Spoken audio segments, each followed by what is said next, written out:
देखो, आज एक ऐसे सुपरस्टार की मैं कहानी आपको सुनाऊंगा जिसकी कहानी सुन करके आप कुछ सीख सकते हो। तो शुरू करते हैं। ये आप तस्वीर देख रहे हैं, बॉलीवुड के दिग्गज अभिनेता अक्षय कुमार हैं और अक्षय कुमार के ससुर साहब ये हैं राजेश खन्ना साहब, क्योंकि राजेश खन्ना साहब की जो पुत्री है ट्विंकल खन्ना, उसकी शादी अक्षय कुमार के साथ हुई है। बताया जाता है कि जिस तरह अक्षय कुमार बॉलीवुड के सुपरस्टार वर्तमान में हैं, तो भारत के पहले सुपरस्टार अगर कोई थे तो वो राजेश खन्ना थे। अब तो इस दुनिया में नहीं है, 2012 में इनका निधन हो गया है। एक समय इनके ऊपर ऐसा भी था कि महबूब खान बॉलीवुड के दिग्गज डायरेक्टर निर्देशक थे, अब तो वो भी नहीं है। मदर इंडिया जैसी सफल फिल्म बनाए थे वो। उन्होंने राजेश खन्ना को थप्पड़ मार दिया था। अब राजेश खन्ना को थप्पड़ क्यों मारा, ये कहानी मैं आपको अभी बताऊंगा। उसके बाद राजेश खन्ना को सुपरस्टार क्यों कहा गया, भारत का पहला। और राजेश खन्ना अमिताभ बच्चन की जो दोस्ती थी, बाद में वो दुश्मनी में कैसे बदली, पूरी कहानी आपको मैं बताऊंगा। तो शुरू करते हैं इनकी कहानी। पहले इनका बेसिक एक परिचय लेते हैं, परिचय जानते हैं, फिर उसके बाद बताया जाता है राजेश खन्ना का जन्म पंजाब के अमृतसर में हुआ था 1942 में। इनके पिता एक स्कूल टीचर थे, वो भी सरकारी। 1947 में जब बंटवारा होता है तो 1947 के बंटवारे के दौरान इनके पिता की नौकरी चली जाती है।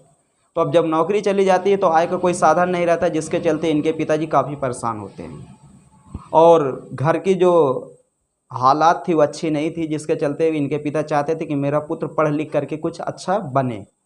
तभी क्या होता है कि राजेश खन्ना के पिताजी जो होते हैं वो अपने पास के नज़दीक के रिश्तेदार से कहते हैं कि आप एक काम करिए, मेरे पुत्र को आप अपने पास रखिए, क्योंकि मेरे पास उतना पैसा धन दौलत नहीं है कि जिससे मैं इसकी आगे की शिक्षा दीक्षा करा सकूं।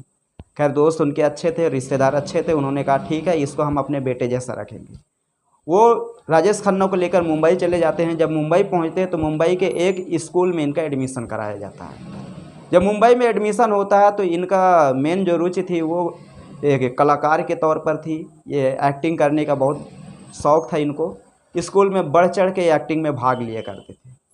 तभी क्या होता है कि धीरे धीरे जब इनकी पढ़ाई पूरी हो जाती है, आगे बढ़ते हैं, और उसके बाद क्या होता है कि मुंबई में एक जगह एक शो चल रहा था, उसमें बॉलीवुड के बड़े बड़े दिग्गज निर्देशक और निर्माता गए थे।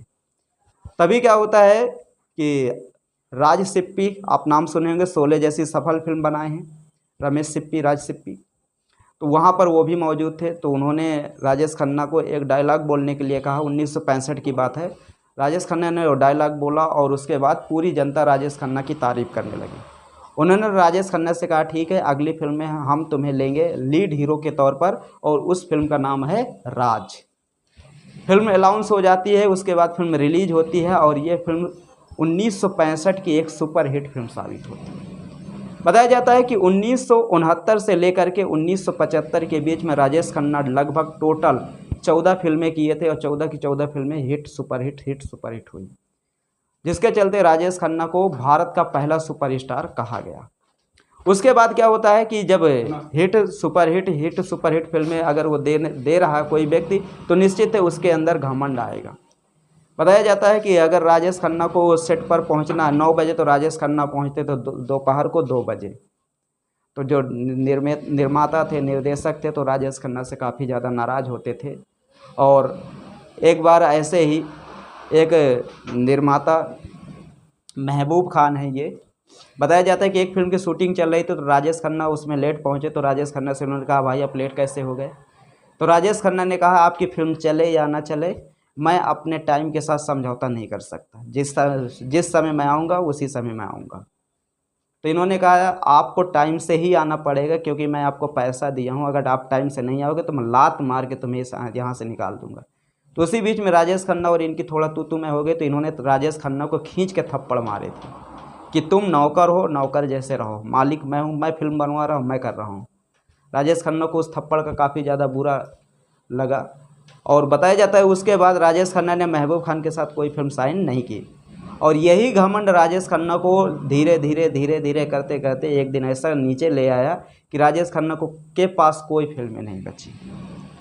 उसी दौरान अमिताभ बच्चन भी आए थे। अमिताभ बच्चन की शुरुआत में फिल्म फ्लॉप हुई थी, लेकिन अमिताभ बच्चन अपने मेहनत के दम पर सीधा ऊंचाइयों तक पहुँचे। बहुत सारी फिल्में क्या हुआ कि राजेश खन्ना से छीन लिए और वो फिल्में अमिताभ बच्चन को मिली।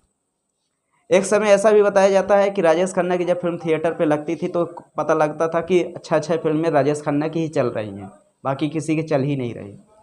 राजेश खन्ना की सबसे ज़्यादा दीवानी अगर उस समय थी तो लड़कियां थीं।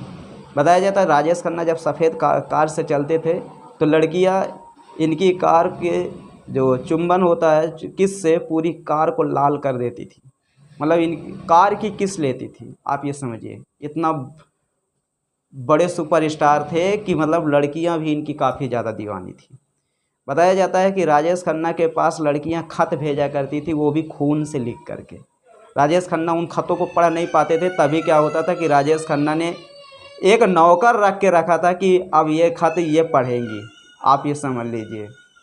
उसी बीच क्या होता है कि थिएटर में जब लड़कियां फिल्म देखने के लिए जाती थी तो वो थिएटर में लड़कियां सज संवर के जाती थी इनकी फिल्में देखने, मतलब इतना बड़ा क्रेज था राजेश खन्ना का।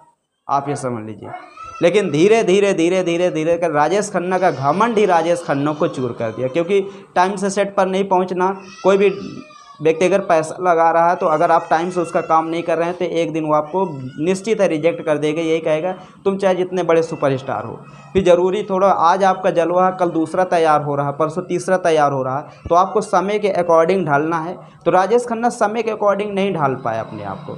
अगर ये समय के अकॉर्डिंग अपने आप को ढाल लेते तो उस समय अगर इनका स्टारडम अच्छा था तो प्रेजेंट टाइम पे आज से 10 साल 20 साल पहले भी इनका स्टारडम अच्छा होता। इनकी आप ये समझिए कि 1989 से लेकर के सन 2002 तक जो भी इनकी फिल्में आई सब की सब फ्लॉप हुई और उसके बाद कोई भी डायरेक्टर इनको काम देने के लिए तैयार नहीं था। आप ये समझिए। लेकिन अमिताभ बच्चन भी से भी हमें कुछ सीखना चाहिए। अमिताभ बच्चन शुरुआत में फ्लॉप थे, बीच में हिट हुए, उसके बाद बीच में फिर फ्लॉप हो गए, फिर उसके बाद हिट हुए, आज हिट है। क्यों हिट है? क्योंकि वो मेहनत कर रहे हैं, वो अपने आप को ढाल लिए। लेकिन राजेश खन्ना अपने आप को नहीं ढाल पाए। उसके बाद इन्होंने अपना कैरियर राजनीति पर आजमाना चाहा। जब राजनीति पर तो इन्होंने राजनीति पर जैसे ही आया तो राजनीति में खैर इनका करियर चला। दिल्ली से भी ये सांसद थे, पंजाब के गुरदासपुर से सांसद थे, कई जगह से ये सांसदी का चुनाव लड़े और दिल्ली की संसद तक पहुँचे थे। तो ये एक छोटी सी कहानी थी राजेश खन्ना के विषय की। तो आप इससे यही समझना कि जीवन में कभी घमंड नहीं करना, बाकी सब कुछ करना। बात समझ में आ रही? घमंड नहीं करना, क्योंकि राजेश खन्ना के अंदर घमंड आ गया था और भारत के पहले सुपरस्टार के अंदर घमंड आ गया, उसके बाद ये टूट गए। और ये भी बताया जाता है कि इनकी जो शादी हुई थी डिम्पल कपाड़िया के साथ हुई थी और बहुत ही कम उम्र में डिम्पल कपाड़िया ने इनसे शादी की थी। उस समय मात्र 16 साल की थी डिम्पल कपाड़िया, आप समझ लीजिए।